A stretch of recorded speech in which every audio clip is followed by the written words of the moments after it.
You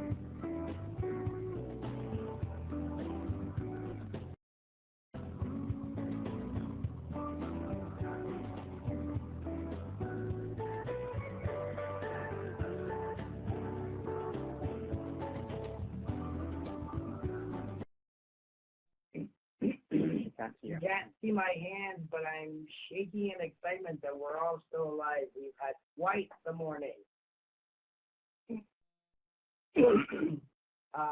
But we are here and we are back. And we're ready to get this show on the road. So make sure that you're dialed into the conference call line and that you have muted your computer speakers. Otherwise, it'll be a lot of fake feedback and won't really work properly.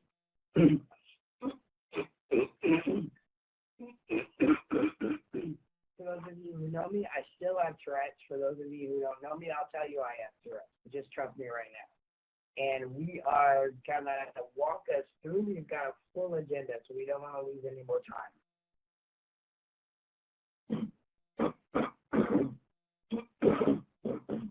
So if you're new to the program, I want to let you know that the Ontario Harm Reduction Program is basically tasked with skills building and capacity building for publicly funded service providers in order to work around certain drugs, drug stigma, and harm reduction philosophies and practices so that we can better support service providers to better support clients who are using drugs. Clients who are using drugs are at the center and core of our mission and value and why we do the work that we do. My name is Francisco Sapp. Most people know me as Frankie. I've been with OHRN for about 9 years and been in and out of HIV and harm reduction field for over 15. And as mentioned before, I do have Tourette's, so I twitch, I clear my throat.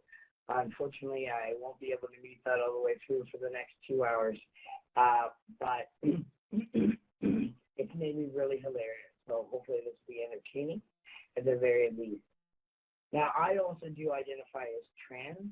It's not something I'm always publicly out about, but in this context, it makes sense, and we developed this presentation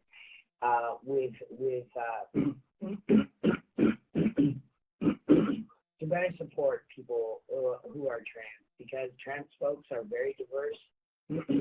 Some of us use drugs, and some of us use non-prescribed hormones, and really the purpose and the intent is to better equip us as service providers to better support trans folks. So that's a little bit about me, and I'll hand it over to my wonderful co-facilitator. Hello. So my name is Tina. And I'm also trans. I also use drugs. I'm very into harm reduction, being an educator. I'm absolutely honored to have this opportunity to be educating folks about harm reduction and trans issues. And yeah. So welcome everyone. We're going to get to know, we're going to do a couple of polls. We're going to show you how to do that to figure out who's on the call right now. But just really quick before I forget.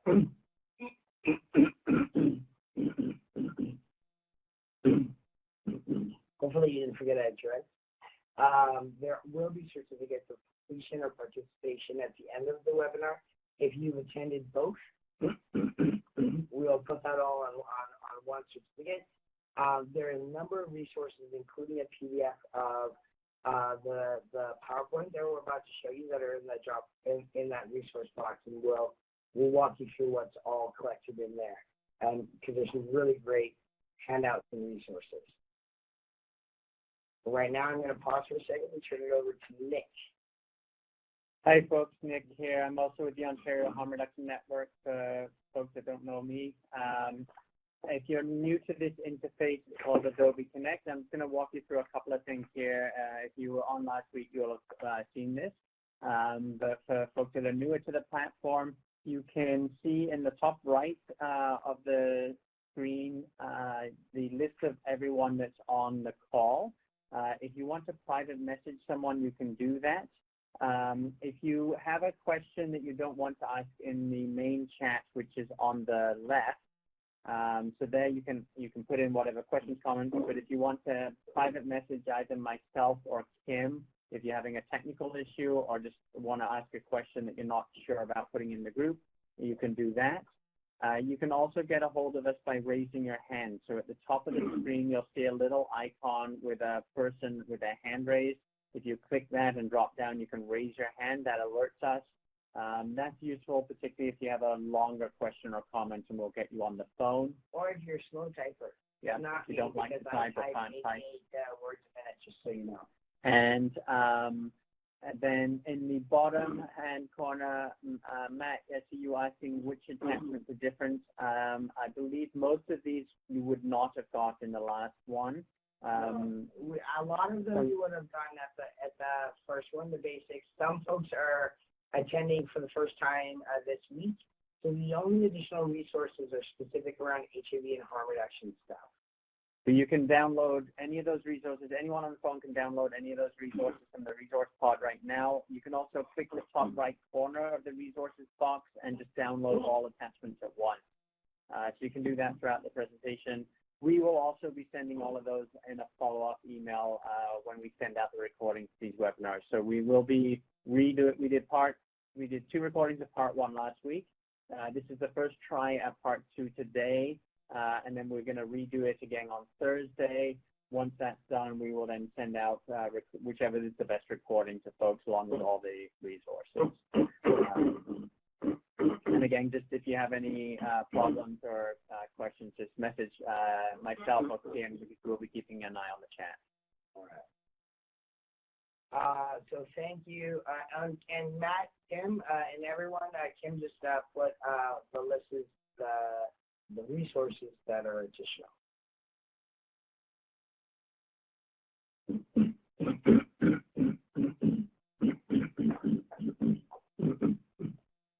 So the basics of part 1 is what we did last week, Tina and I, and it was really about getting us all on the same foundation. So we won't be covering a lot of that today. There might be some overlap. But we talked about some key terms, the difference between sexual orientation and gender identity, pronoun use, bathroom use, transphobia, and all the fun questions that trans folks sometimes get, and tips on being a trans ally. Today we're going to go a little bit deeper, and we're going to be really looking at the social determinants of health for trans and non-binary folks, looking at the provincial data that's been collected, and with the end goal to develop strategies to reduce barriers for trans and non-binary folks to our services. We're going to make sure to talk about equipment that you can have and that we suggest you might have in your needle exchanges in terms of syringes, etc. But we're also going to talk about some other tips and tools you might consider having available for any potential trans clients. I do need to make a little bit of a content warning.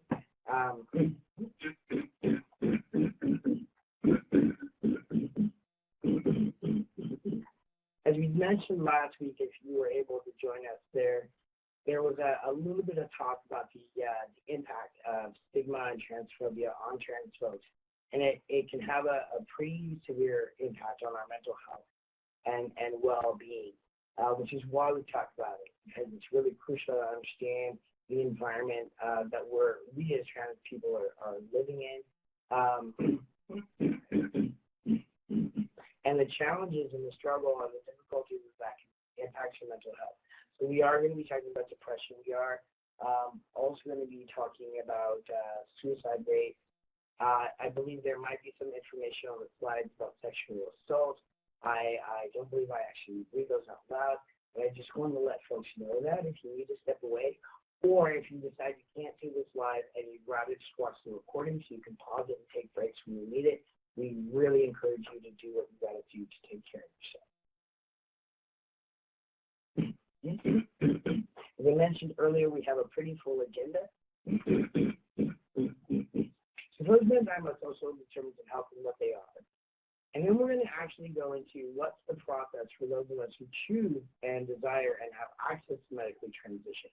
Because when we look at the barriers and the challenges of getting access to those things, then we will understand how it impacts our trans folks and non-binary folks' mental health, which may also impact the need for harm reduction equipment if we're not getting our medication prescribed.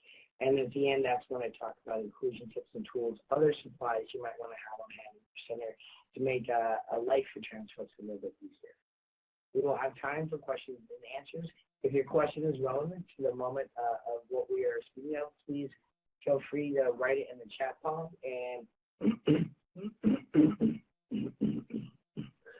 Nick or Kim will let Tina and I know that we've got some questions to answer. So first, we're going to do a couple of polls. It really helps us to know where everyone is, and that's going to be crucial to understanding social determinants of health, and I'll explain later why.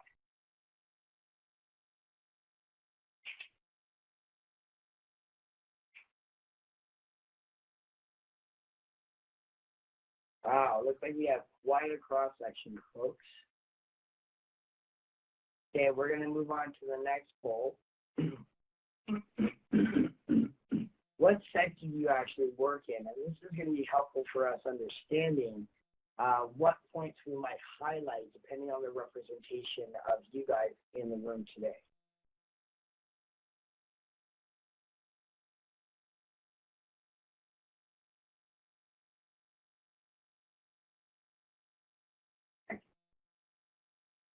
Okay, very helpful. While I'm off camera, I'm going to blow my nose.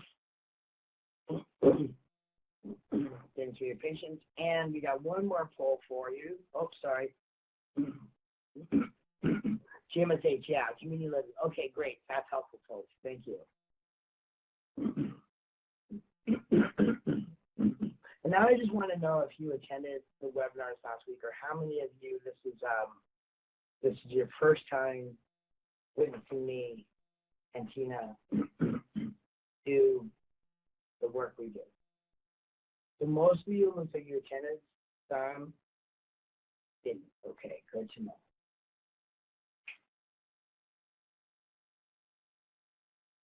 So for those of you, I think most of you did attend the basics last week, so we just got a little question about how your homework did.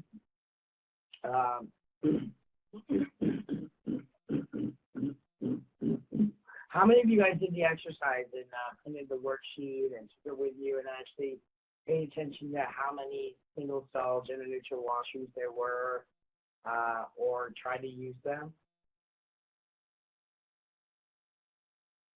Anybody?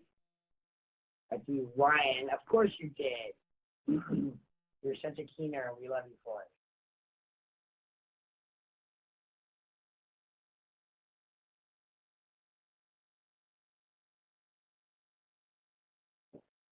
Some other folks are typing. Ryan, since you're there, were you surprised by the lack of or the more amount of gender-neutral washrooms? Good. Oh, that's great, Laura. Oh, great, Lori. Yeah. And Mary France, that's a really big issue when we don't have access to those things that impact your mental health. And if you were on the webinar last week, you'll understand how that impacts our physical health.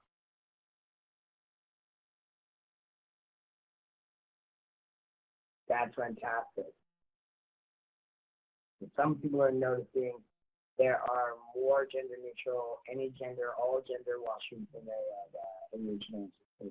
We're just going to wait for some more comments in order to make sure that session. Ryan gets to head home frequently. That's eating. I want you to do the exercise again when you're in a shopping mall. All right. Oh, Elizabeth, that's sad to hear about Sonora. But thanks everyone. Yeah, and it definitely, the access, as I said earlier, speaks to the regional differences. And we're going to understand as we go through this presentation how much that impacts our mental health. So when we're talking about social determinants of health, what are we really understanding? What are we really talking about? And it's really just an acknowledgement that all of our life circumstances have an impact on our actual physical health. What education we have, what employment or non-employment we have. And we're going to look at data at these, our social support system. One of the main points of harm reduction is that the opposite of harm reduction, or the whole point of the core value of harm reduction is connection. And people need to feel supported more than anything else.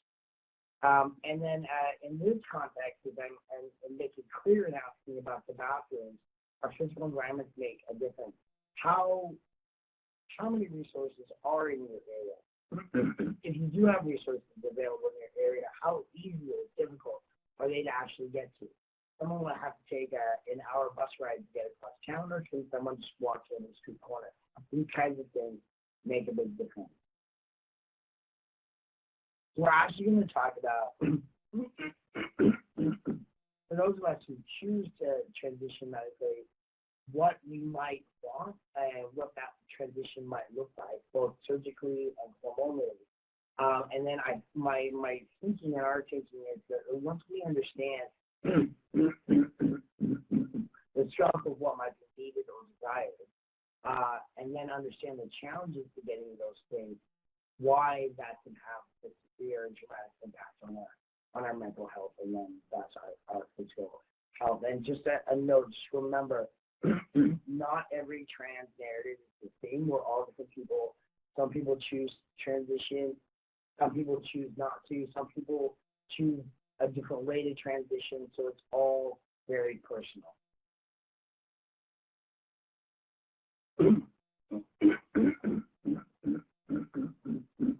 So I'm going to start talking about hormone therapy for masculine spectrum folks. So what happens is you would go on testosterone. Now, depending on where you are in the world, the way that you can take testosterone is very different. So, for example, in Canada, there is a gel that's available that you can put topically. And it's a transdermal gel, so it actually absorbs through the skin. That's a very slow process, so if you're looking for dramatic change, that might not be, or like class change, that might not be the route that you go in. Most folks who use testosterone are injecting, and it's an intramuscular injection. And towards the end, when we talk about testosterone, I'll show you a little bit of supplies in a minute.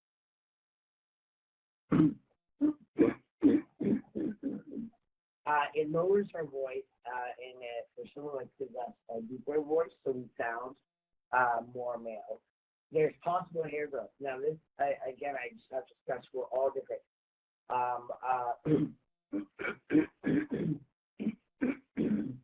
I have a good friend who transitioned hormonally, and he's of Indian background, so he was like, I'm going to be a hairy dude.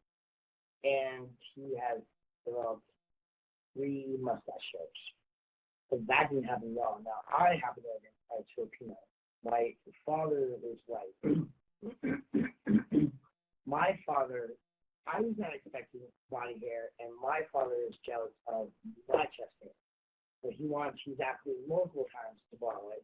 I'm actually a little uncomfortable with it because I wasn't expecting chest hair, and I certainly wasn't expecting facial hair. By the way, please note that I planned my shaving according to these webinars so that I can have the optimal amount of time punch time. I need some appreciation there. Muscle shifting. So a lot of us, our shoulders get broader, our hips get a little softer, and depending on the dose that you are on testosterone, most of us, our menstruation will stop. Now, despite popular belief or what's it's commonly taught, you do not have to stay on hormones for the rest of your life. Many of us choose to start and then stop. A lot of us make different decisions. I just want to mention that if you do stop injecting testosterone, if you have not had your internal uterus and ovaries removed, then you have the potential and most likelihood of your menstruating starting again, and that tends to be a big barrier for some trans men in terms of whether or not they want to stop or continue use of testosterone. Now, impact on emotions, again, so when I was injecting testosterone intramuscularly, I did not have anything emotionally different happen. It was like my body had changed, my voice was changing, my hair growth was changing, but everything else was smooth sailing. I got injection fatigue quite early into starting on testosterone, about 6 months in, and long story short, I started injecting subcutaneously. So that's a smaller needle, different gauge, right into the fat of the belly, like an insulin shot. I had so much stuff going on in my life for that year and a half that it got lost. How upset and angry I was at the time, because for me, there were 1,000 things that justified being angry about. And as I was working with my therapist, and she was like, your anger seems to be disproportionate to what I was experiencing. And she was completely right. Like, I was raging, upset, angry, throwing things. I'm not a violent person. I was snapping and actually lost quite a few friendships during this period. And when my therapist flagged that for me, I switched back to intramuscular, and I'm still crazy sometimes, but that's contextual and within reason. So it's very interesting to know, and that's for me. And then I have other friends who inject subcutaneously, and they're fine. So again, everyone is different. And sex drive, I want to say this is pretty common. I don't know of folks that it hasn't happened to, but I don't want to assume that it's not possible. And please understand how this might impact transmasculine folks in sexual decision making. And I'm going to resist sharing too much information. But I think what I was and sometimes still experience is what I imagine a young teenage cis boy experiencing in their sex drive. So let's just leave it at that. There are barriers to getting hormones. Well, again, we'll talk about that later. But there's many reasons why it's really recommended to get prescribed if you can. Testosterone can impact our cholesterol levels to dangerous levels. And while we're on testosterone, it can impact your bone density. So I actually have to get a bone density test every year or 2 years. I can't remember. And it was recommended that I take 2,000 units of vitamin E just to ensure the health of my bones. Surgically, there's different options as well for top surgery or the removal of the chest. For folks who have really small chests, like really small, so this isn't available to a lot of folks, unfortunately. They can do what's called a keyhole. Now, I'm going to give you a visual, so bear with me there. That's where my chest is, straighten my shirt. And he is there. So this is where the nipple is. Well, now you know where my nipple is. And with a very small chest, you basically remove the nipple and then suck the rest of the tissue out. And then you're able, it's called nipple grafting, you're able to surgically put the nipple back in place. The ideal situation for most folks who are able to do this is they don't have scars on their chest like the rest of us do. So they can pass more easily as SIDS if that's something they need to. Interestingly enough, there was a survey done, and it asked trans folks what they would do if there were no cis people in the world whatsoever at all, and they would say, or for a day, and they were like, I would go swimming. So I know you're still staring at my chest because I'm going to go do a double incision, which is most of us have to get. So they do the nipple graft, but they also have to make an incision to remove the extra tissue out of your chest. And since they've removed the nipple, they put it back more not centered, because cis guys' chest tends to be more asymmetrical, I think, or like to the side, the left. But for many people, there's something called dog earring. So I'm trying to remember which side. So for many of us who have larger chests, who grew up with larger chests, we call this side boob. So for trans guys who get double incisions, depending on the size of our chest that we grew up with, we can have what's called dog earring. So there's like a little sideways triangle that comes out. Now, mine was very prominent, so I actually opted for second surgery to get that removed because I didn't feel comfortable enough in my own skin. Hysterectomy is for the partial, so they'll at least take out the uterus and stop menstruating. They may or may not choose to take out the ovaries. I was at risk for uterine and ovarian cancer, so it was all removed. I would have preferred to keep my ovaries in because I wanted to go off testosterone because I had all the changes I wanted, and I was tired of injecting myself. But because my ovaries were removed, I had no body-producing hormones, and I had to stay on testosterone.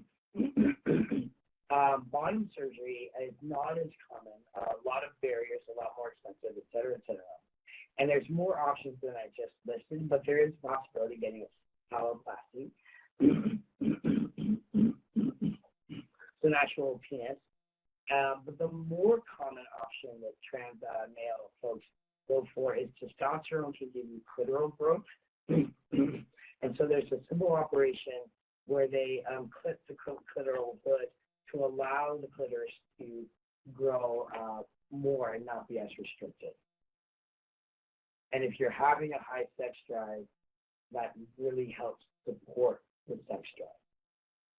So I know that was a lot of info, maybe more than you wanted, but hopefully it was at least helpful. And I'm going to hand it over to Tina to explain the trans feminine spectrum. Alrighty, folks. So with people who are on the feminine spectrum, usually the hormones prescribed are estradiol. So estradiol is the primary estrogen that the human body produces. And also, there's usually an anti-androgen. It's a drug that blocks the effects of testosterone. And an anti-androgen is usually prescribed so that lower doses of estrogen can be prescribed than would be needed without anti-androgen, as higher doses of estrogen can have a higher blood clot risk. So usually the anti-androgens that are prescribed, the most common one here in Canada is spironolactone. It's used off-label as an anti-androgen. It's a diuretic, so it makes people pee very often. Yeah, that's generally the most common one. There's also the croterone acetate is another one.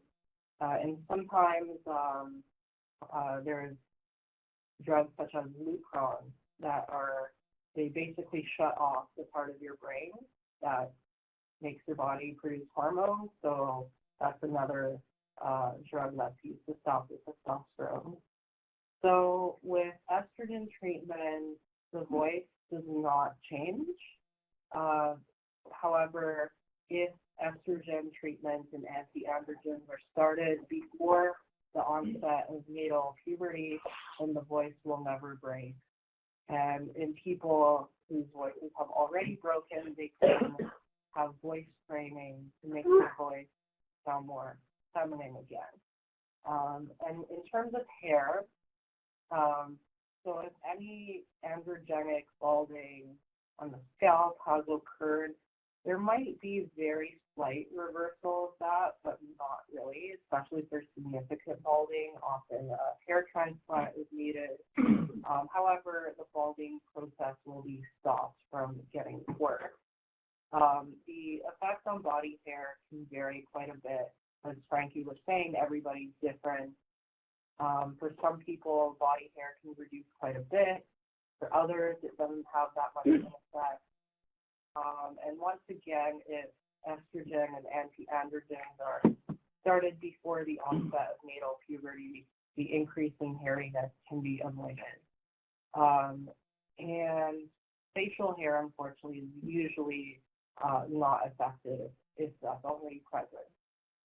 Muscle shifting. So the body kind of gets softer. There is generally less muscle tissue and more fat tissue that develops over time. The skin just gets a lot softer and more rounded.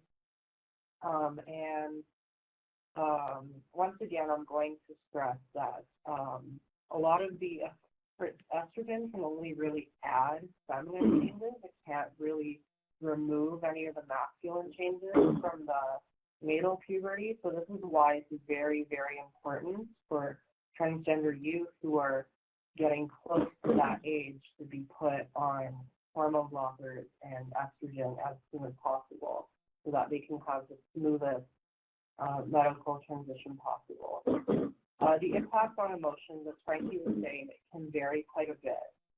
Some people report quite a few emotional changes. They might have negative changes like mood swings, or they can have positive ones, like the mood might even out or they might be happy. Also, a big factor in the emotional response is how steady the hormone levels are. If somebody's on a regimen where their hormone levels are up and down a lot, that can mess with their emotions more. Some people do not report any changes in emotions, so it really can vary quite a bit. And likewise with sex drive, the changes really can vary a lot. A lot of people report that anti-androgen and estrogen treatment makes their sex drive lower. It can make it even non-existent at all. Some people report no change in sex drive. Other people might even report an increased sex drive, because what happens for most people when they start estrogen, they become infertile. They can no longer produce sperm. That means the body no longer has a refractory period after an orgasm, so multiple orgasms can be possible even before gender confirmation surgery. So that can lead to an increase in sex drive in some people. It can really be all over the place. And even though testosterone gets the reputation as being the hormone that can make you horny, estrogen can do that too. And we're going to talk about surgical options as well, but I just want to say one quick thing because Tina's so good at highlighting the benefits of starting hormone therapy early on. I know there's a big debate about that, and we won't be able to discuss that here. But I do want to recall back to our last presentation last week when 59% of the 433 trans participants surveyed in the TransPulse survey reported that they knew their gender did not match their body under the age of 10.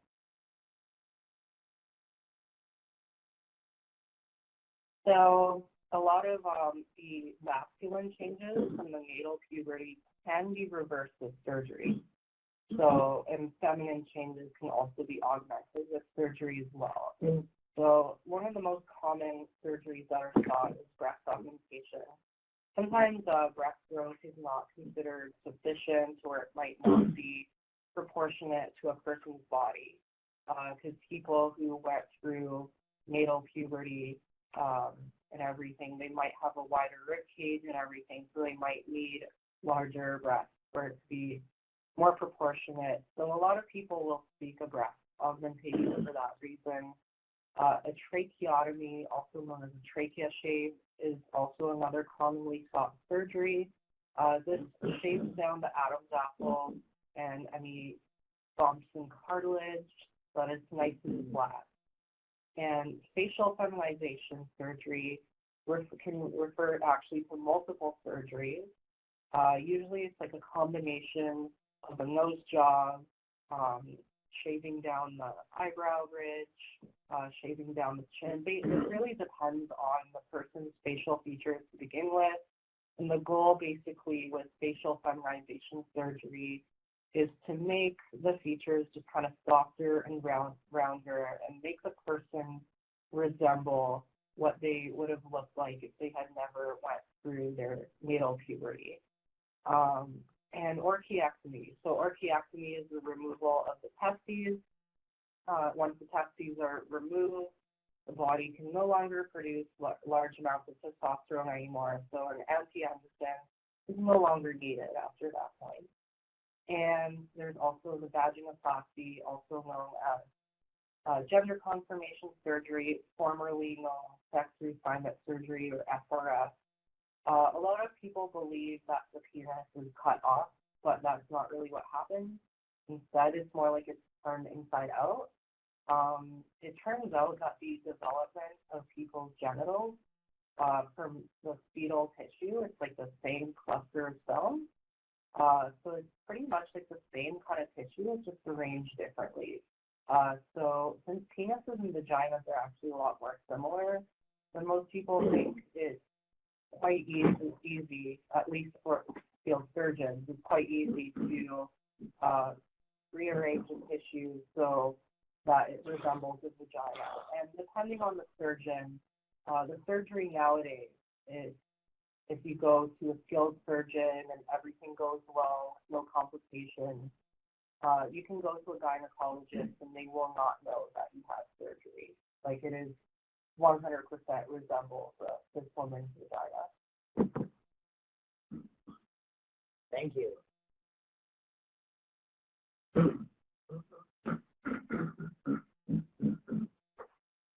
And we found this online the other day, and we thought it had to be added. So Gina's going to read that. So my coworker just called my hormone medication anti-histamine, but honestly, I think we should accept that as these terms. I'm for it. We should create a poll all over in favor. So some folks are actually messaging me about what is covered and what is not covered, and trust me, we will go there. Stay tuned.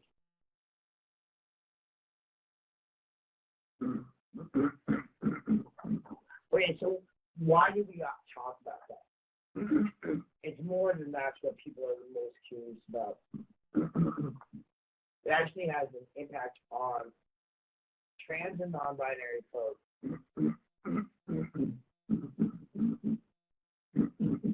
mental health, and potential sexual decision making. And so that's what we're going to get into in the majority of the rest of the presentation.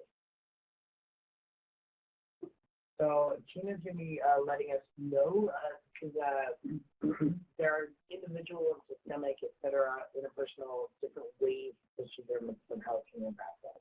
She's going to walk us through that. So mental health issues can impact things like suicidal thoughts, anxiety, depression. Those can happen quite a bit for transgender people, just simply because having that disconnect or incongruence in of itself between one's external vessel and one's soul, or who one is inside, can be very mentally distressing. It's an existential kind of dread, and that can have an extreme impact on mental health and psychosocial stresses, and also just the impact of transphobia itself. These can all lead to a very high incidence of suicidal thoughts, anxiety, and depression. Trans people can be perceived as being at high risk of HIV, and this can sometimes lead to a lot of stigma. For example, with donating blood. And due to this stigma, sometimes people might not even get tested for HIV or have the conversation with their doctor, which are important aspects of reducing the risk. And also, as I mentioned earlier, this very kind of existential dread can lead to a very low self-esteem. It can be very difficult to have a good self-esteem when you know that every day the face that people are seeing is not who you really are. And internalized stigma and shame can be a big deal as well. Feeling down and out all the time, it can really do a number on one's self-esteem, and the body image issues can get very severe. Like me personally, I've had days where I would wake up in the mirror before doing my makeup, I would just break into tears because of how terribly awful I feel about what I see looking back at me. And this can lead to lots of feelings of shame.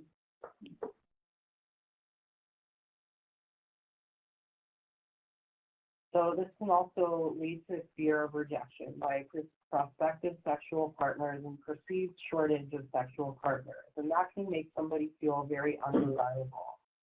Sometimes people might seek self-affirmation or validation of their gender identity through sex with desired partners, that they feel like they're more desirable and that they don't feel as insecure. And however, sex can be quite a minefield because of the experience of gender dysphoria, the disconnect between one's physical body and who one is, and the lack of language around personal body parts.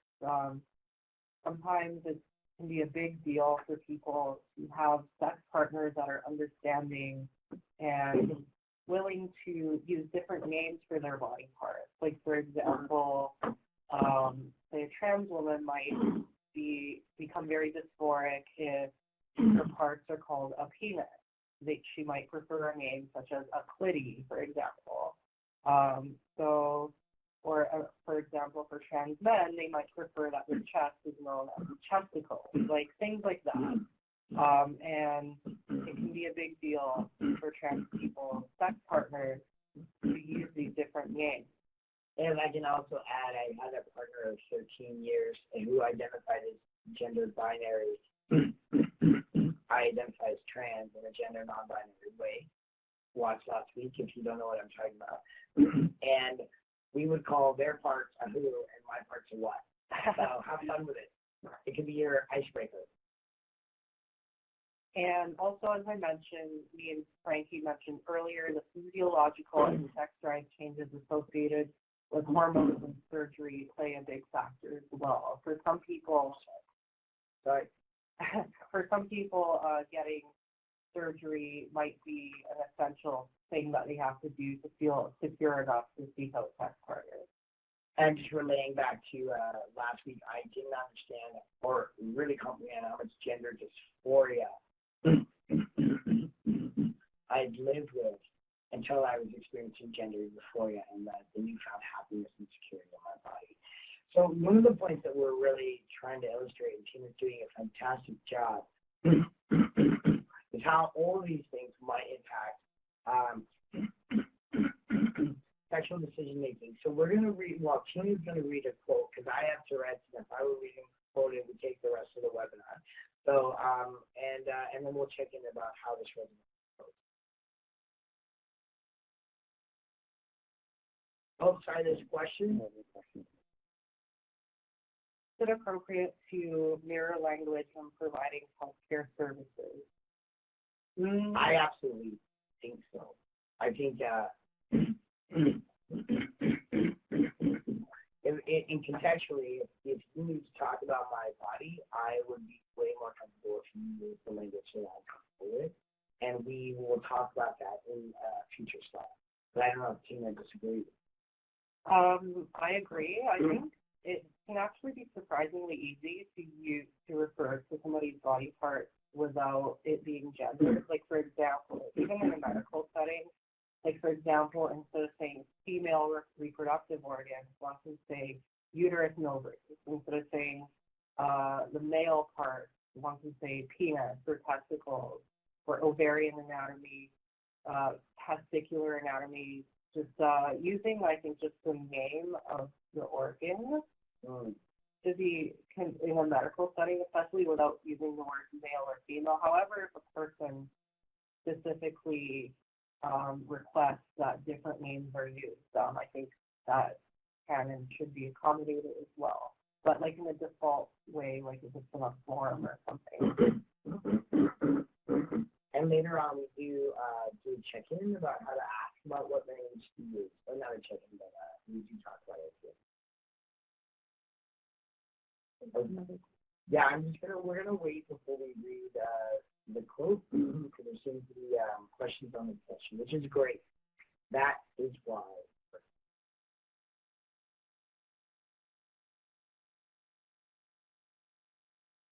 But how long can the visible results take when starting testosterone for trans male? I think there's a misconception it's right away. Absolutely, and again, I'm just going to reiterate, everyone is different, and it also depends on the dose that you're on, and also the route of administration, how you're absorbing the testosterone, and your own specific let's just go with genetic makeup. So, and early on, before I even transitioned, medically speaking,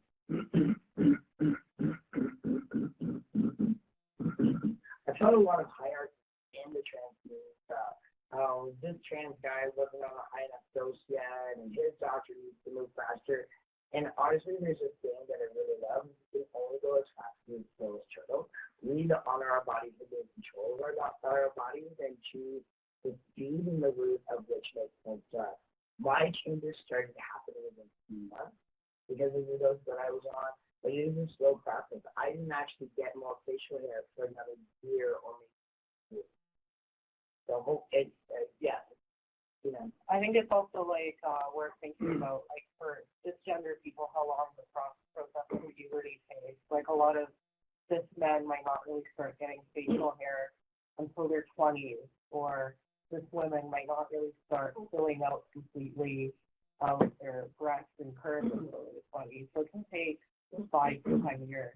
Like, me personally, I've been on estrogen for 7 years, and I've noticed that I am still slowly putting on more and more weight on my hips. Okay, and now we're going to read the quote. But thank you, everyone. Question. Great. So one of the first guys I picked up online, we met. And I've been very explicit in my ad, but I still wasn't sure. But he said, let's meet. I think I was kind of confronting or coming to face with my internalized transphobia. How can you get excited so soon? So we're at the bar having one drink, and he's like, let's go back to your place. I'm like, okay. Even though I might have naturally known it was coming, I still couldn't believe it. So then we go, we're lying in bed. I was kind of like, do you know what a trans guy is? He's like, oh yeah, I know. I've been with them before. I was scared at that point. I was really kind of freaked out. We're fooling around when it comes to fucking, no condom. We fucked twice. Came in me both times, no condom. And the sex was alright. It was, I felt terrible because of all the internal stuff. I was like, with all my knowledge, I have a bucket of condoms here, all this shit, which is a great lesson to me, that you can have all the knowledge in the world, but there are so many other things that can go there with it. But I really think, in hindsight, that I had so much stuff going on that it was as if I was grateful that this guy would sleep with me, that he could just do what he wanted.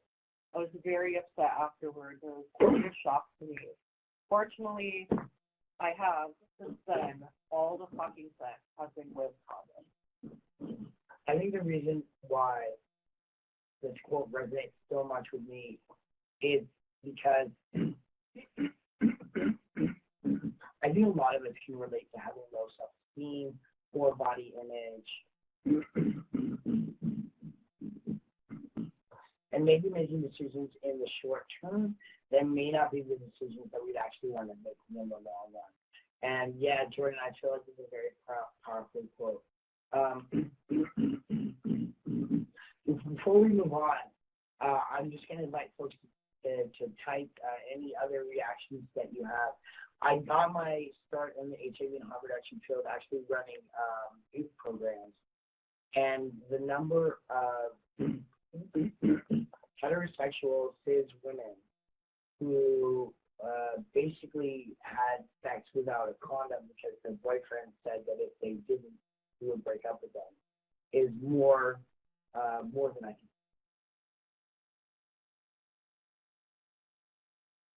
So I'll keep moving on, but Nick and Kim will let me know when if there's other reflections.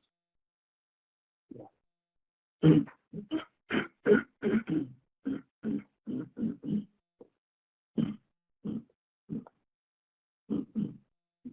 Sorry, stop track. So interpersonal factors, things that are experienced from one individual from another. So in Ontario, about 20% or 1/5 trans folks experience physical or sexual assault due to being trans. 34% in Ontario are subjected to verbal threats and harassment. I'm surprised that number is low. And as mentioned previously in last week's webinars, it's really important that we understand the complexity of our identities and that a lot of us have many identities. And in the U.S., approximately 70% of all trans folks murdered are trans women of color. And even more specific to that, Black trans women. So this image was taken just last week, and I actually had to update the notes for the slide within just a day because there had previously been 8, but now there are 9 reported trans murders of Black trans women. Only 100%, every single one of those murders is a Black trans woman. And I really need us to think about that.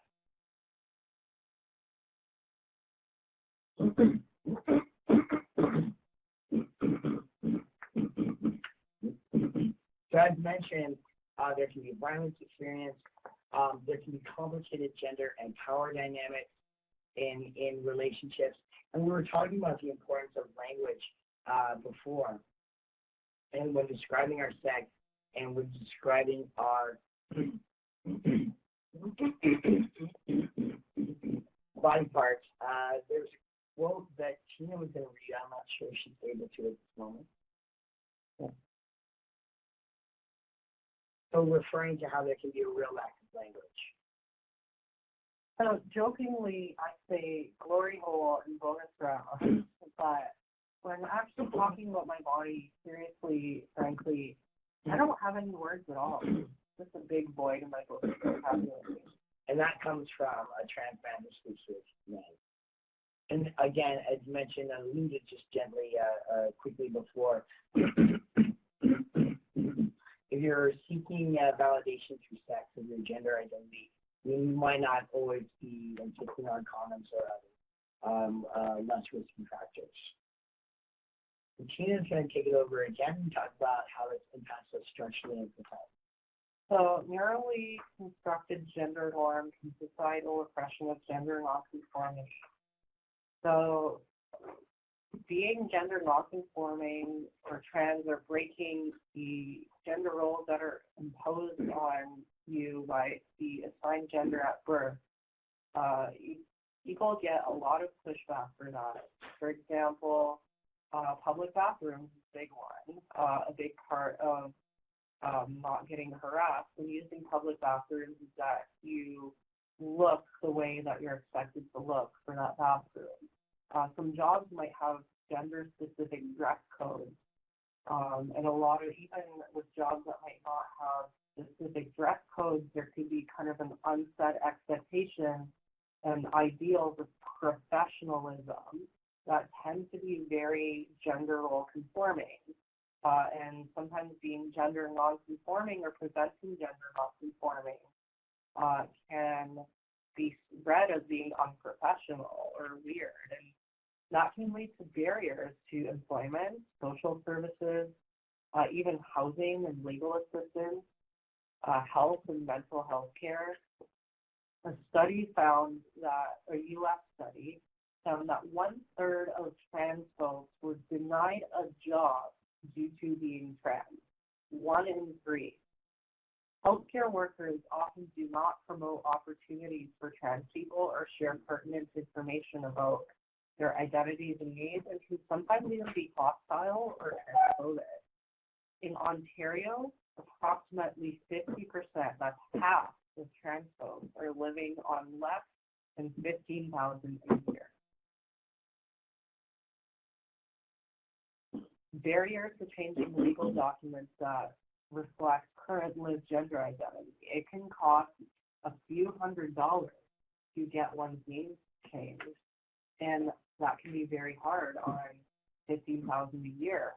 I'm sorry. Go ahead. No, and I just wanted to add really quickly because I'm privileged and I was able to afford to change all my documentation. But even when you go to Service Ontario or whichever, or the passport office, you're at a window with other windows right next to you. So when I was very strategic in how I talked about what I was actually asking the person to do, because I didn't want to sit there and out myself to a bunch of strangers, right? So I just wanted to share that. Financial documents. So there's some stories of people trying to log into their bank accounts and getting locked out of their bank account because they have their legal name that hasn't been changed yet, and the people at the bank make the conclusion that since they don't look the way they're supposed to, they must be pretending to be somebody else.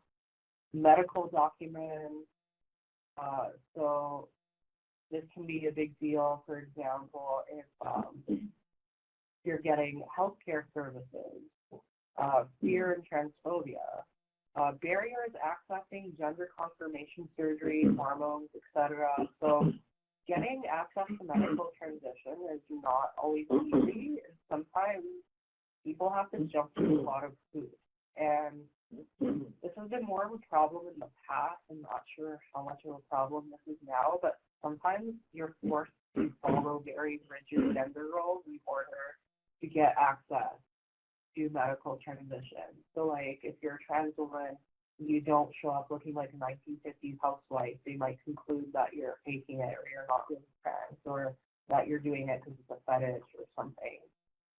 New rules around sex categories on identification cards in Ontario. I think they actually changed it so that the health cards, at least my health card, doesn't have gender on it anymore. So the change actually is when it's not necessary to have your sex listed on your piece of ID, you can opt not to include it, or you can choose to have an X instead of an M or F, and that's also now just been an official option with Canadian passports. There's also some new rules around being referred for gender-affirming surgery. So it used to be that you have to get these letters signed from like these very specific specialists and psychiatrists. But now they've made a change that any doctor can prescribe hormones. Me, for example, I'm getting hormones from my general practitioner, and she does all the endocrinology stuff for me. And they can now even refer a patient for surgery. So that makes the barrier a little bit. Previously, there had been a bottleneck if there's only one gender identity clinic in Ontario that was operated through CAMH. And as Tina mentioned, now any doctor. And if you have to, unfortunately, have benefits, pay for the hormone therapy, but if you do have benefits, it's typically covered. And I don't know the specifics, Troy, if nurse practitioners can prescribe, but I'm inclined to say that anyone who can prescribe is able to prescribe hormones, but that might be something I have to follow up on. And I'm noticing a comment from Jane. I find it so frustrating to support trans folks to the medical system with the legal stronghold of gender identity. Absolutely, and legal names and legal sex and legal all this stuff. I know we'll talk about this later as well, but I'll just touch on it really quickly now.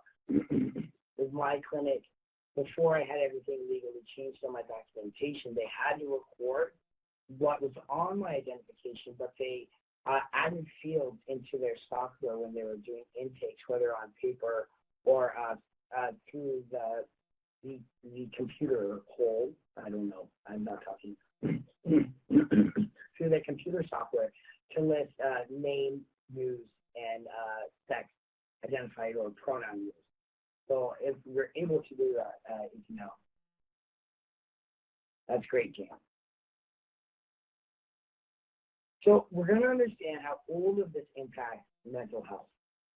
And unfortunately, the impact is not in a positive way. So this is going back again to that TransPulse survey.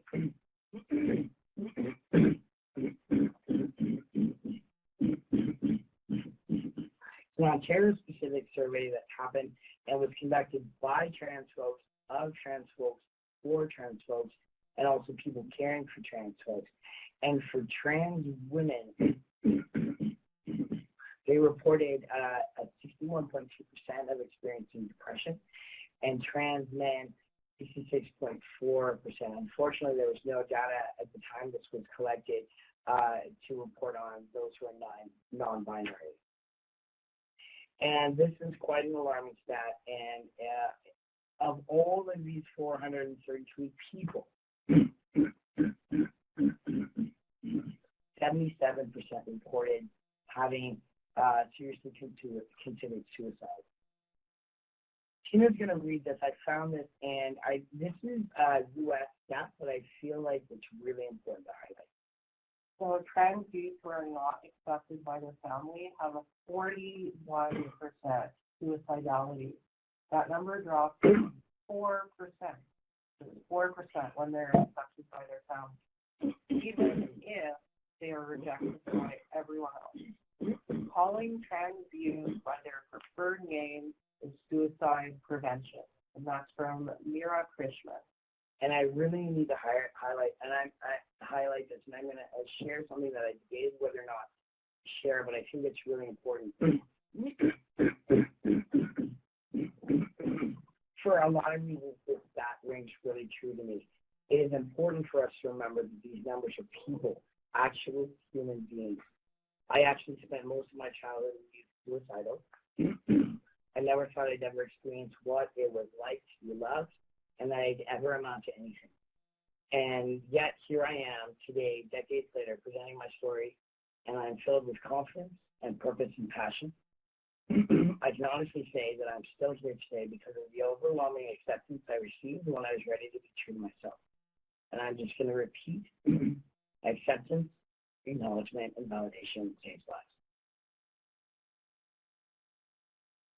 And I'm going to hand it over to Tina. So stigma and discrimination from healthcare providers is unfortunately a big issue that causes barriers to accessing medical care. 40% have reported being discriminated by a family doctor at least once. And that can include things like service refusal, being ridiculed, using demeaning language. 10% of people surveyed in TransPulse projects report having medical care stopped or denied in the ER for being pregnant. So that's a huge deal. In the United States, there's this one trans woman called Tyra Hunter who was having some sort of, I think she was in a car crash or something. She was having some sort of a life-threatening injury, and the medic refused to treat her because after they found out she was trans, and they were ridiculing her. They refused to treat her, and she died because of the lack of treatment.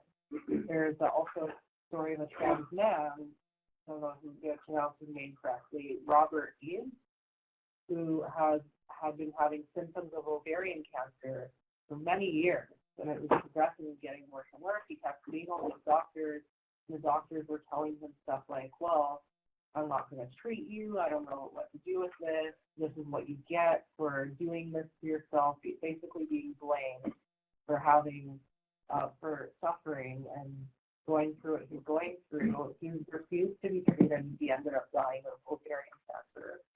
And And another thing is healthcare cases are not confidential. There might not be any privacy for explaining why the gender on the ID does not match their presentation. Not fun experience and super awkward at best and risky and dangerous at worst to have to out yourself in a waiting room full of people.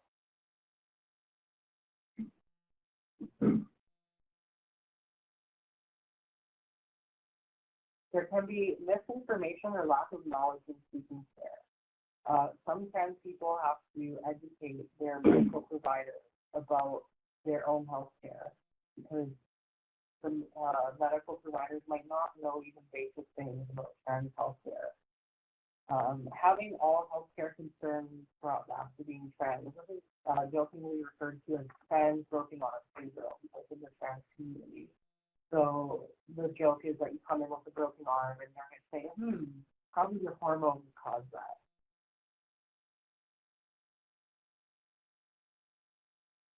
Just had the best doctor's appointment of my life. The doctor used pronouns I used and asked, what kind of partnership are you in? Does your partner produce sperm? What do you use to have sex? I'm 32 and this is a first. MDs do better. Do better if possible. I had a similarly positive experience with my doctor. Instead of using the term biologically male to describe me, she said assigned male at birth. That might seem like a small thing, but it's huge because assigned male at birth, that the language biologically male fits the wrong way because it implies that I am male. However, assigned male at birth, that shows that male is something that I was labeled as, not something that I am. And that's very important. And just to understand again why we're doing this workshop and why this presentation really matters is because, again, using that data from those surveys, 14.4% of trans people actually don't use prescribed hormones. They're getting their hormones from other trans folks, getting them from street dealers, or even ordering online. And then I know this number may seem small, but in the 10-year period where OHIP was not covering gender confirmation and or affirmation surgery, 5 of those 432 participants tried to perform their own surgery. And I'm just going to let you sit with that for a moment because that is appalling. And again, why is this access important? And you'll notice this is talking about medical transitions that in the past year so suicidality. Sorry, big words. And you'll notice that the bar in which planning but not begun is the highest, both in red, which is attempted suicide, and blue, in seriously considered suicide. They know they want to transition medically, but for whatever reason are not able to. And because of that 14.4%, I'm sure there's, this is all just even what's reported. So 433 participants for the trans folk survey in Ontario is incredible, but I can guarantee there's a lot more of it. So why, again, we're doing it? We need to make our equipment available to trans folks who might be accessing our services. We need to be able to talk about risk reduction with all sexual behaviors. And I'm going to let Shannon take a comment. So when it comes to risk reduction with sexual behavior, a big part of that, as mentioned earlier, is to use preferred language. I don't know if even preferred, but similar to preferred pronouns, actually, let's say mandatory language for people's bits and pieces or don't. So just ask what language to use. I'm sure the person will really appreciate the latitude that you're giving them by asking. Acknowledge that there's multiple ways for folks to have sex. Don't make assumptions about their sexuality based on their gender identity. So For example, just because somebody has a penis doesn't mean that they're going to use it in the traditional way. There might be different ways of having sex. They might have dysphoria. They might not want to use their penis. And likewise for people with vaginas, they might want to use a strap-on. Sometimes sex doesn't even have to be penetrating. There can be things like mutual masturbation. There's all sorts of different ways to get each other off. Some ways can be a lot easier on people's gender dysphoria than others. And also, as we talked about last week, another big assumption about people's sexuality based on their gender identity is sexual orientation. A lot of people are assumed to be transitioning because they want to attract like a heterosexual attraction, which is not always the case. Just because somebody's super feminine doesn't mean that they're attracted to men. Just because somebody's super masculine doesn't mean that they're attracted to women. One thing is harm reduction. This is a huge one. Because homelessness just makes everything a lot worse. And not even homelessness, but affordable housing. Because there's a lot of costs associated with being trans. And when the rent is already eating up so much of those costs, it just makes everything so much more stressful. And when it does come to homelessness, it can be very, very difficult for trans people because their local shelter and housing organizations might not include them. They might have to go to the wrong gender of homeless shelter where they are in a lot of danger. Even within the correct gender of homeless shelter, they can still be subject to a lot of transphobia. So it's very important that homeless shelters and housing organizations have specific policies where trans people are protected from harm, discrimination, and included. And we'll talk about that a little bit more in depth when we get to the typical tools. So here is where we talk about the actual equipment that you can have available for your trans client. I actually have a testosterone injection kit. And this kit is from Clean West. So you're going to use, so for those who aren't familiar, the smaller the number of the gauge for the needles, the larger the actual size is. So it's the opposite, just like me. So the testosterone is it's a very thick, although I'm very proud of that, I use the word this. It's a very thick medication, so you actually need a larger size needle to draw it up into the syringe. And then you switch the tip of that and inject with a higher gauge but smaller needle size intramuscularly. So I'm going to show you, for those of you who aren't as familiar with this kind of equipment, I don't know how well you can see it,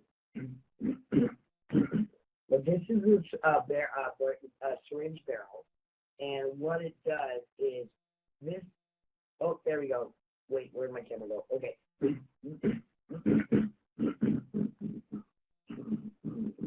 Actually, I'm going to pull it out because that might help. Oh my God, I could be saying so many that's what she said jokes right now, and I'm just going to keep it professional. So I'm going to show you how this looks.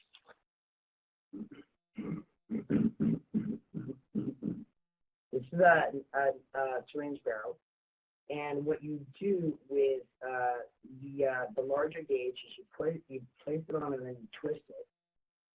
And when you uncap it, you'll notice how thick and large that I'm trying to be good and professional.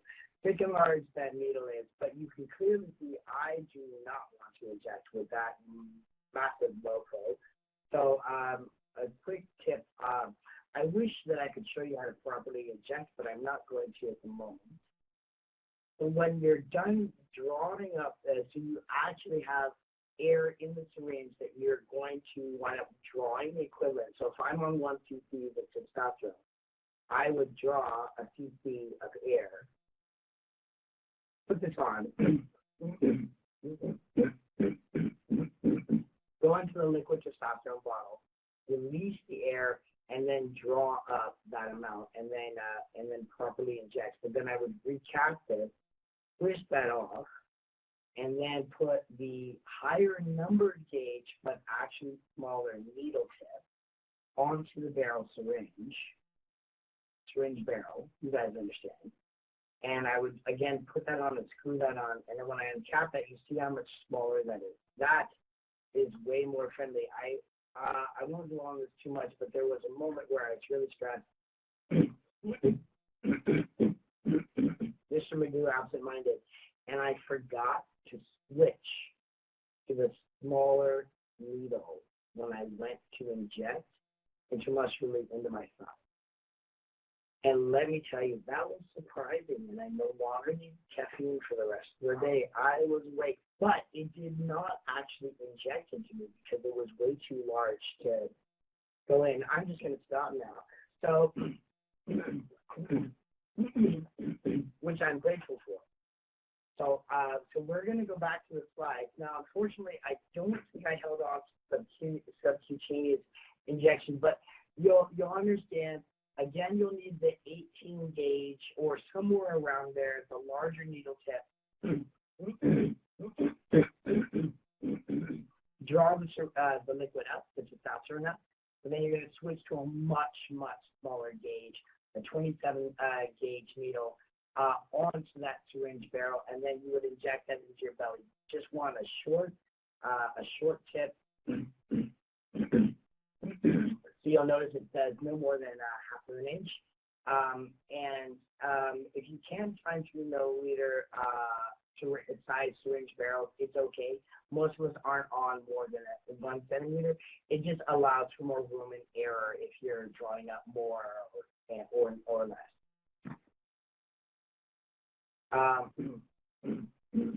And I hopefully you guys can ask questions as we go. Denise, you're asking, are there any services in Northwestern Ontario? I have some exciting news, so I will share that at the end.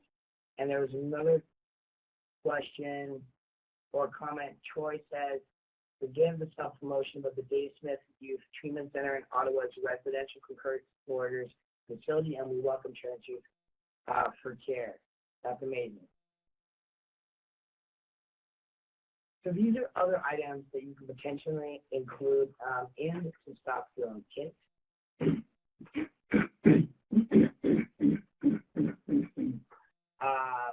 Alcohol swabs are still important to wipe both the cover up the testosterone bottle and the site of injection. 4 gauge squares, 4 band-aids, and these numbers you got to make what you got to put together what works for you.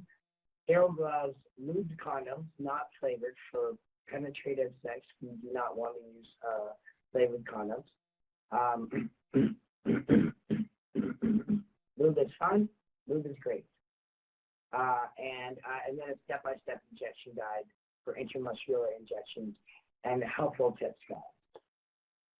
I am working on forcing a soft copy of the inserts for both the trans men and harm reduction kit and the trans feminine female harm reduction kits. They're very busy, so as soon as I get that, I'll make sure to get it before the follow-up resources are sent out so that people can just borrow that, and it'll be known that you'll have permission to adopt it. I believe we're going into the trans women side, and Tina's going to walk us through that. So estrogen is most commonly taken orally, although it can be injected as well. The estrogen injection kits are pretty much the same as the IM kits for trans men. Me personally, when I was injecting, I didn't have the problem with the baby. I think it's a thinner liquid. They use oil to dissolve it because the hormones are not water soluble, so it can be pretty thick. I think I was between 27 days, although it was a long time ago, so I could be mistaken. So yeah, they're more or less the same. The process of injecting is more or less the same. And as I mentioned, these kits aren't as common or as needed because estrogen can be taken in pill form. Another type of injectable is silicone. So that can range from 1 cc to 3 cc neurals and 25 to 30 gauge tips. And silicone is most often used to kind of plump up any features that will lead to a more feminine appearance, such as lips, cheeks. Sometimes silicone injections are used around the hips and the bum to have more kind of a feminine curvature to a person's figure. Some trans women do get this done underground from not a legit surgeon. That can be very risky because the silicone can harden, it can encapsulate, and it can get very painful, and it might even need to be removed eventually. And since these are surface injections, injecting around the Adam's apple is extremely dangerous. There's also all kinds of arteries there that you don't want to accidentally poke. So yeah, very dangerous around the Adam's apple. So hopefully you found that helpful. And then I didn't bother repeating the slides, but all the previous slides where it lists the alcohol swabs and all that stuff. Of course, you can always consider putting that in the trans feminine, trans female harm reduction kit. So I'm hoping this is helpful. I noticed there's quite a few questions, so we're gonna move through the rest of the presentation and try to make sure we have time for that. So when we're talking about including trans folks, it's really important that we're educating ourselves. Well, you guys are educating yourselves.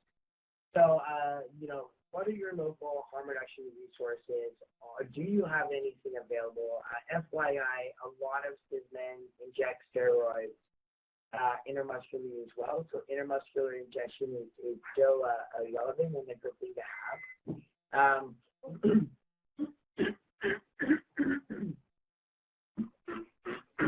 Excuse me, supporting people to get proper and adequate health care is, hopefully you understand by now how drastic and detrimental it can be for us when we want to change our bodies but don't have access to that. And I highly encourage that when we are able to make the links to both recordings available, send that. We will have a memo, like an announcement of when they're live and when they're available. Forward that shit widely. This is why we're doing this, because there's only 3 of us in the program who can manage the facilitation of tracing, training, and capacity building. We're doing this to make our work easier, and then share and share and share. Have specific programs to increase attendance of trans folks. Include us in the decision making. Many of us have been doing this with people with mental health, people living with diabetes, people who use drugs. We need to be included in the kind of care we want.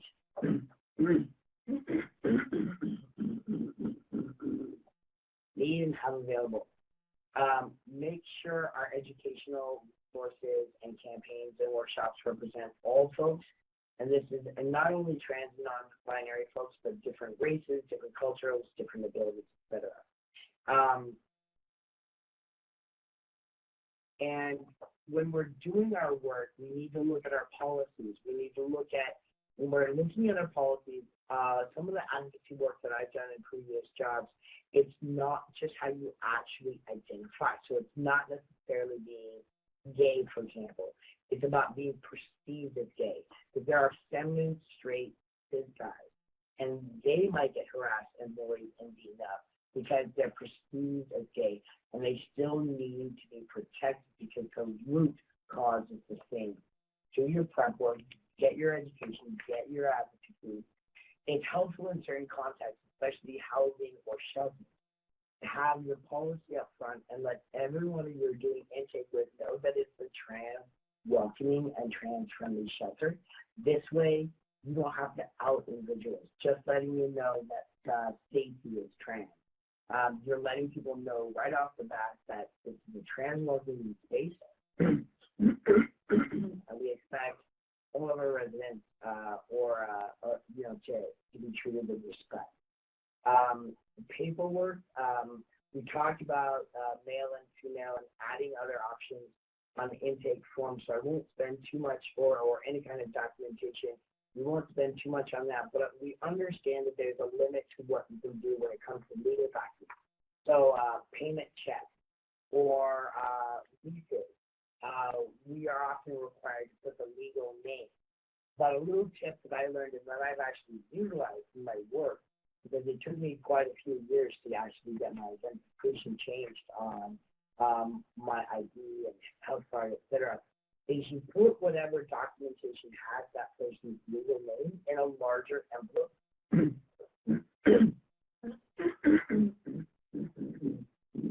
and address the outside of the larger envelope that everyone else is seeing to the name they actually currently use. And that can be really important in not outing people and also just respecting people. When people have accidentally found out my birth name or my legal name, I've had it used against me when people are angry, and that's just not cool. And it's just really important that we be flexible. Again, remember, we're all different. Everyone's different. Every trans and non-binary person is different. So these may be like what we're recommending, but it's always good to check in with the individual about what kind of support they need. Now we're going to talk about different medical tips and tools.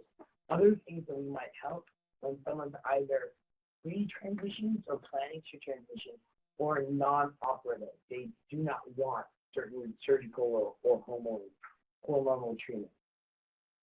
So for pre or non-op masculine infection,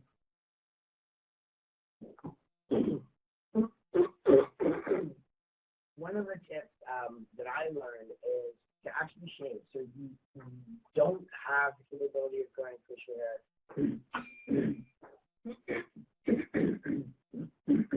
or you're not yet at a place where your facial hair is grown in. It's recommended to shave because peach fuzz can sometimes look more feminizing or not as realistic if you're cis. Most cis male folks don't have peach fuzz. And again, these are all optional. People can choose what they do and don't do. So binding of the chest, I can't stress enough. A lot of folks don't have access to an actual binder, so that the image you see on your right is a chest binder. So what you would do is you put that on, and it's pretty tight. And you would adjust your chest accordingly so it looks flatter. You can wear clothes over it. And it doesn't work as well for people who have a really large chest, but it's pretty good. I had a significant size chest, and it was flat enough for my liking. It can get very hot. My friend had one on with hiking. He did not recommend that shit again. But they can be quite expensive. Buying them brand new ranges, I forget, between $30 and $40 each. And I would definitely recommend to have multiple, which you can only wash them so many times, and you can sweat them quite a bit. So I wanted to let folks know that at Good For Her and Come As You Are, which is online to the order site, they have gently used ones that have been donated. When I had my chest removed, a lot of us actually, when we are trans guys, when we have our chest removed, we donate our own binders to these stores so they can help somebody else who's not as financially well off. What some folks might do if they can't afford a binder, even a used binder, which may be ranging from more than $5 to $10, is they'll use an ACE bandage. And they'll use an ACE, sorry, you guys have different language. Sorry, you guys, that sounds so other. I need to change that. Tensor. They'll use a tensor. I'm a damn American, please. I'm really sorry. Tensor to wrap their chest and to lay it flat. Now, that is not recommended. Over time, people who chronically use the tensor to hold their flat chest flat might damage their ribs and the tissue in their chest. Particularly, but again, if that's all people can afford, it's what, like $2-3 at a pharmacy, then that's what they're going to go to. Without that, with a cancer, some folks would duct taping it closed because the clips that come with it aren't strong enough, or they would just actually duct tape their chest down. I don't think I need to tell you that that is not recommended, and it can do a lot of damage. Now, when it comes to peeing, urinating, standing up,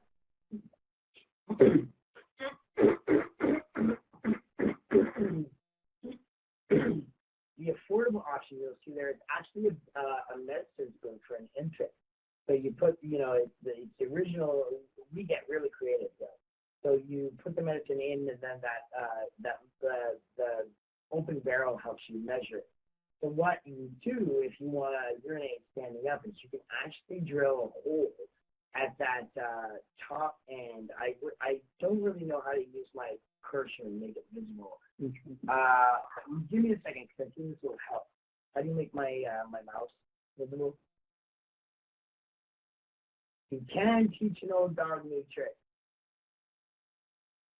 Oh, it's on the button pointer.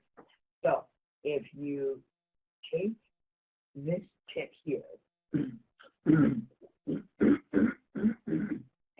drill a hole, a decent hole, you can hold the spoon up to your urethra and urinate out of the barrel. Now, this maybe costs $4 or $5 in a pharmacy or a Walmart or whatever, but they actually have other soft packs if you can afford it. Add good for her and come as you are. Soft pack looks like a penis, but it's soft, so you can pack your underwear with that. And they also made similar designed ones that actually have a similar medical spoon inside, so a part that comes out to your urethra, and then a tube in the top pack of the penis, so you can actually urinate and maybe feel more confident publicly. And Tina's going to take over for Feminine Spectrum. Do you want that pointer or no? Sure, I guess. Okay.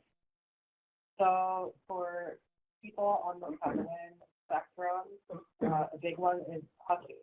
So hugging involves, so as I mentioned earlier, or I may not have actually, so everybody has like a gap up in their crotch area. And that gap, you can shove your testes in there, and they go inside your body. Like they're not sticking out anymore. They're in there, and then people kind of lay the penis flat, and depending on how big they are, they either need a special garment called a gap that holds everything down and keeps it all up in there, or sometimes just a pair of tight underwear might be sufficient. And both of these things can be found at Take a Walk on the Wild Side. Also, for other options are for stuffing. So lentils, I actually learned this trick just like now when I saw this slide. They can be used to stuff bras or as like makeshift shapewear for lentils and pantyhose to add curvature. And I think another thing worth mentioning is makeup. Makeup goes a long way. Contouring and highlighting is a makeup trick that where basically it changes the appearance of how light hits your face, and it makes your facial features look quite different. I remember when I went to beauty school, when I first learned about contouring and highlighting, it was madness because it's like, wow, it looks like I, just put a few dark patches and a few light patches on my face and blend them out, and boom, I look like a whole different person. It looks like I had plastic surgery. So contouring and highlighting, also like having hairstyles that frame your face in a certain way, wearing glasses, all these things can go a long way to helping a person appear more feminine even without taking the hormones or any other medical condition. Thank you so much. So we're going to do another exercise. That was a lot of information. We made really good time. I do want to make sure that I leave about 5 minutes to wrap up and let you know about the resources in the resource folder and the links of resources that you can access. But I want to ask, we just threw all of this information at you. What else can we do, meaning what else can you guys do, to reduce barriers to your services for trans and non-binary? So we're just going to make it a little bit bigger, and there we go. So you just type in that box there. Any other idea?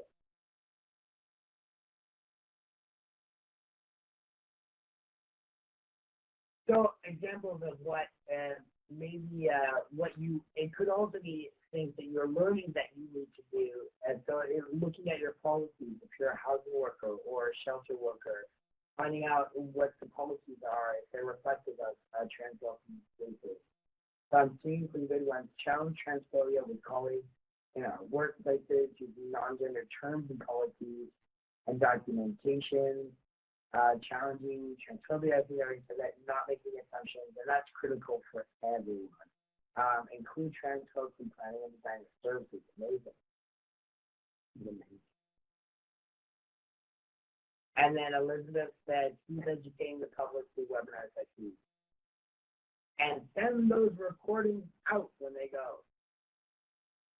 Using gender-neutral terms for all programming, as much as possible.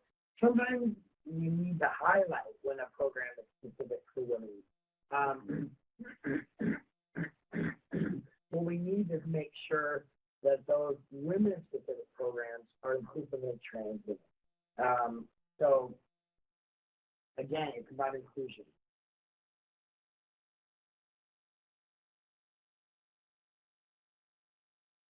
Yeah, using our preferred language, or I might say using our chosen language.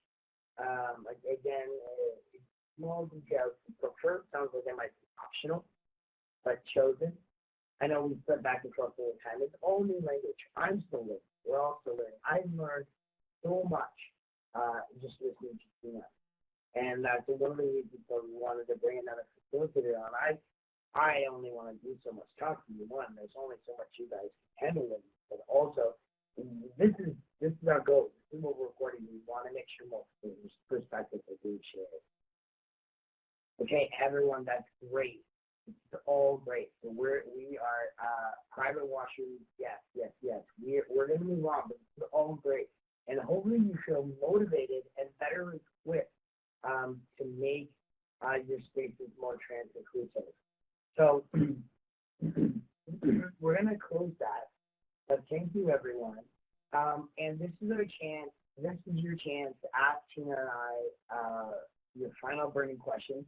I noticed that there were some questions that were flagged to me in the private box, so I will look at that and answer as I go. As you guys start typing, remember there is the option to raise your hand if you want to hop on the call.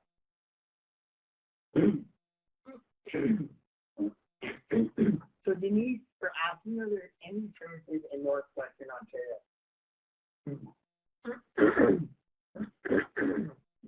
Boy, Denise, you come to the right place, because just like 4 months ago, I can't even sometimes remember yesterday. It was the winter. It was cold.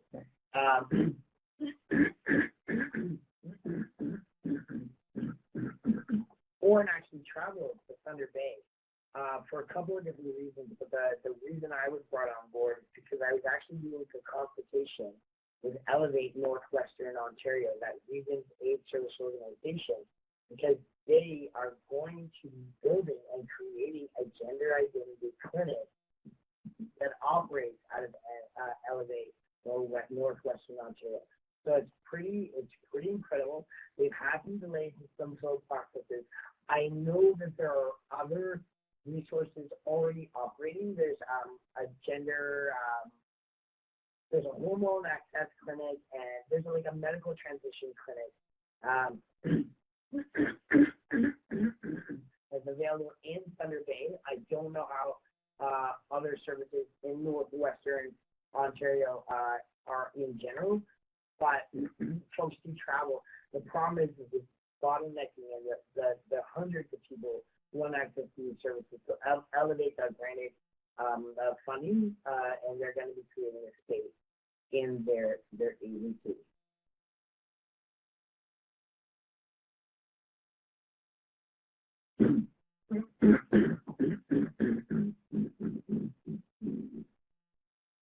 So Mary France, these webinars are recorded and the link will be shared. Matt, how can someone start a clinic that offers surgery in a big center like London or Windsor? It's quite a process, and I'm not the person to handle that, and I think we would actually have to go to the Ministry of Health and Long-Term Care. I do know that Ontario is now flying and has the capability of flying people more regionally, locally, into different various access surgery points throughout Ontario, so it's a lot more accessible than it used to be. Amanda, our center in Ottawa will cover the cost for a legal name change and help fill out the forms for people living in shelter off ODSP. Yo, you gotta, if you can see me, I'm kind of doing a city wave. Do you know what is OHIP covered in terms of surgery, and are there various things? Everything right now is pretty much covered. There might be specific things that make it longer to get into. And more things are being covered now as more surgical options become available.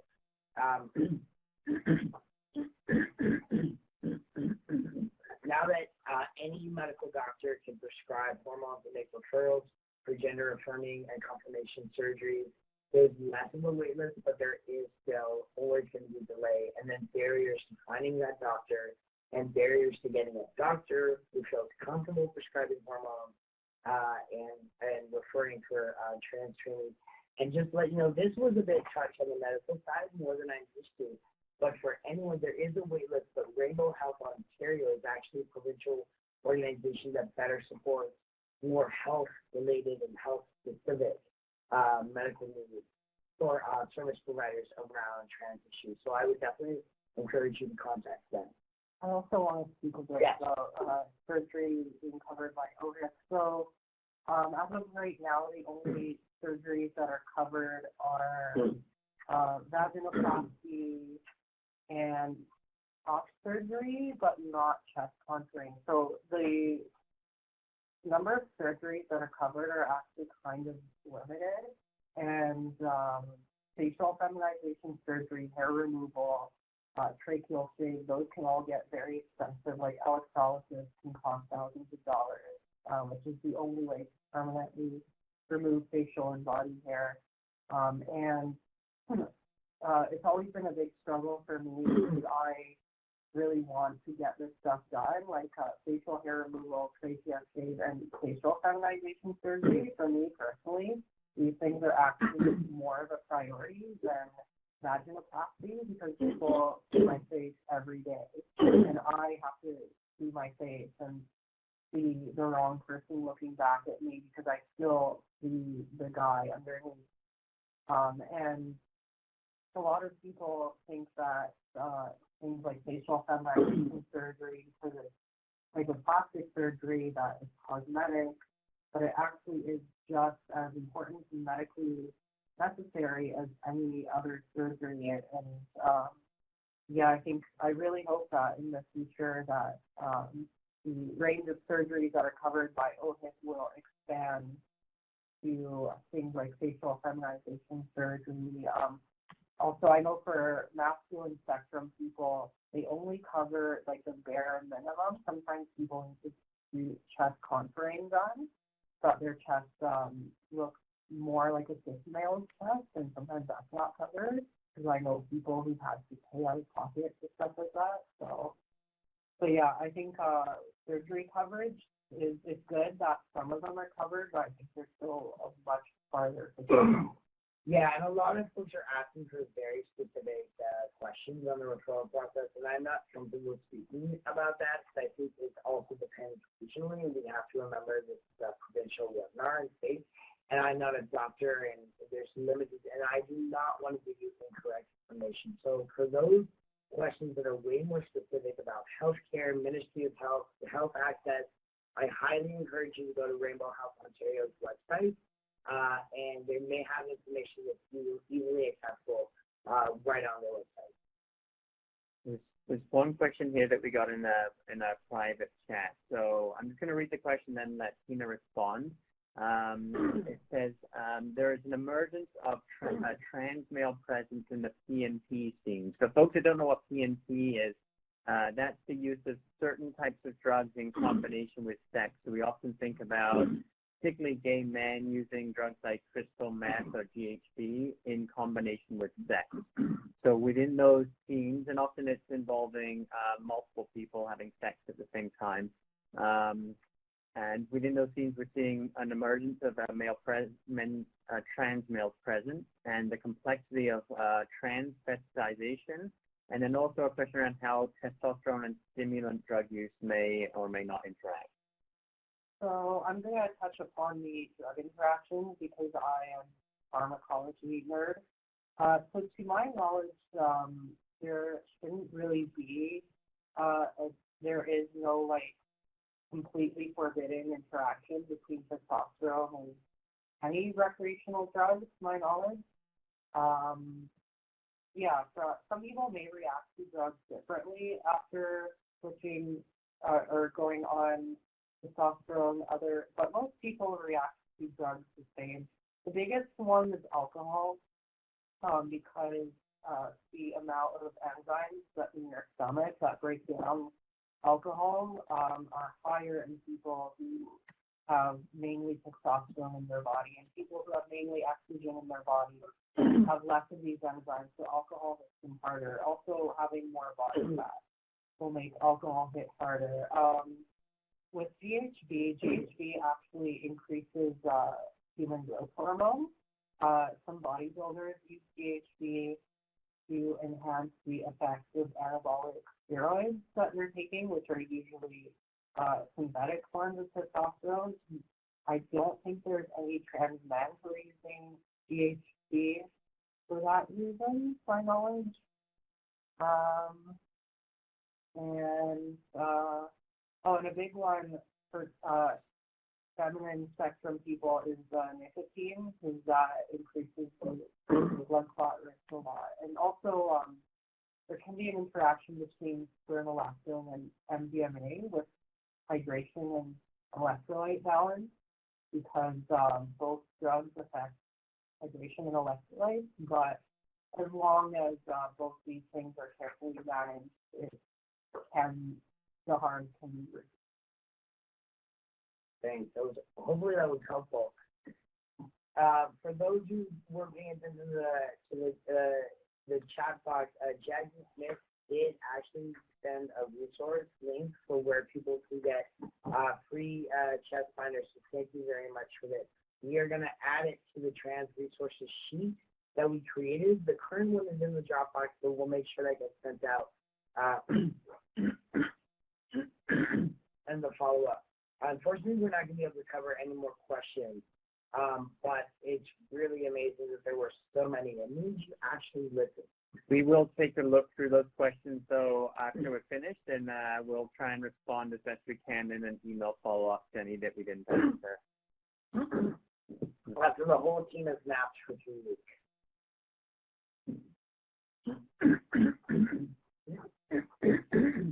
So, again, Jackie Smith, thank you very much. Chester Binder donations and making free binders available. We wanted to let people know about a cool phone app. It does cost money, but it's only about $5. And it's vocal training for trans men and trans women. So whatever direction you're going to, whether you're pre-hormones or not choosing to go on hormones, I actually did this when I didn't want to go on testosterone.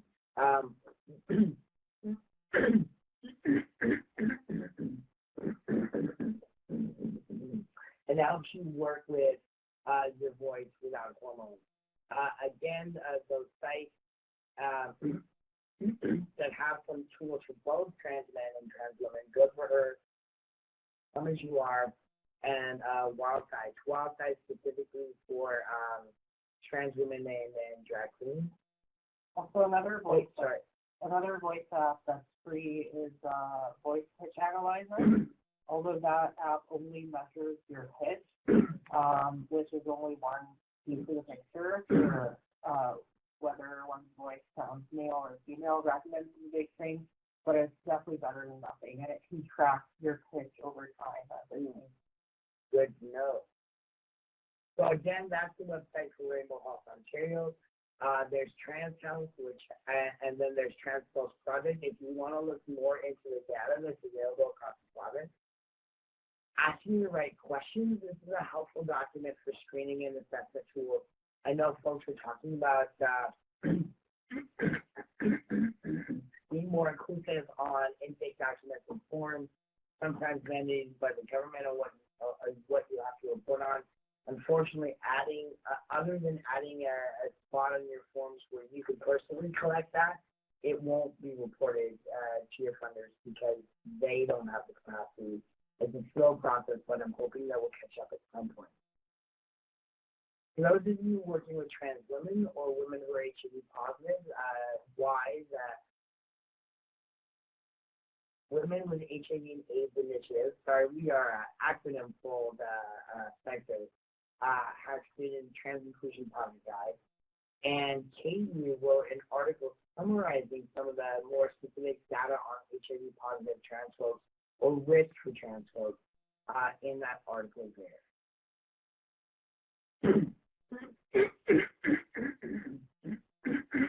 If you have trans or non-binary folks questioning or struggling with their gender identity, these two lines here are provincial. Trans Lifeline is actually North American. It's available in Canada and the U.S., and they're both run by peers. Trans Lifeline is actually a suicide crisis line for trans folks, which hopefully you understand is very, very needed. LGBT youth line is cross-sexual orientation and gender identities, and it's run by queer and trans youth for queer and trans. Just reiterating what's in the resource download, the terms, the full sheet of terms, I think there's about 25 or 30 of them.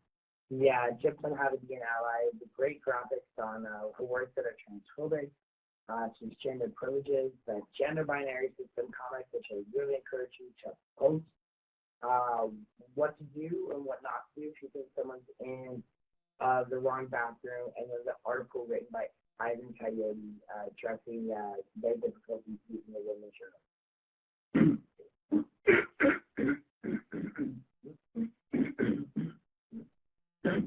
All right, trans resources available. These have a provincial lens. There might be more in your area.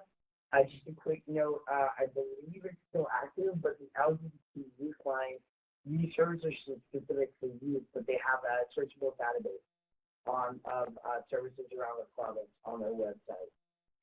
The PDFs of the Trans Whole Service Guide, some information on HIV prevention and transgender health and HIV risk. That's the one I want to add. Oh, sure. www.quirtproject.ca contains a blog post that I wrote about harm reduction or DIY, which is do-it-yourself hormone replacement therapy. So yeah, it has a lot of information on there. Should be scrolled down and you can find it. We will locate it and we'll make it a resource and make sure that you guys get that link and the follow-up. Just moving us along now, I think it's really important the ultimate reason why we're doing these workshops. And this quote really resonated with me. And I'm going to let Tina close this off. The best gift you are ever going to give someone, the permission to feel safe in their own skin, to feel worthy like they are enough. And again, there's a process for requesting certificates. You want to send them a request to info@org, the name of the webinar, which parts are both, when you completed them, your name, and fill out this survey. So that's actually a live link. Our feedback is, the feedback we get is really incredible, and it shapes future presentations. So please take the time. I think it's maybe 5 minutes. If I lie, I'll send you it's 2 minutes. Okay, it's 2 minutes. So please fill those out. And guys, how to contact us. I want to thank Kim and Nick for all the background work they're doing, and really big thank you to Tina and how much she has contributed to this space. I can't ever imagine doing it without her. Thank you so much for having me. This is such a wonderful opportunity, and I am more than pleased to be doing this. Thank you so much. We're all doing the wave that you can't see. Thanks, everyone.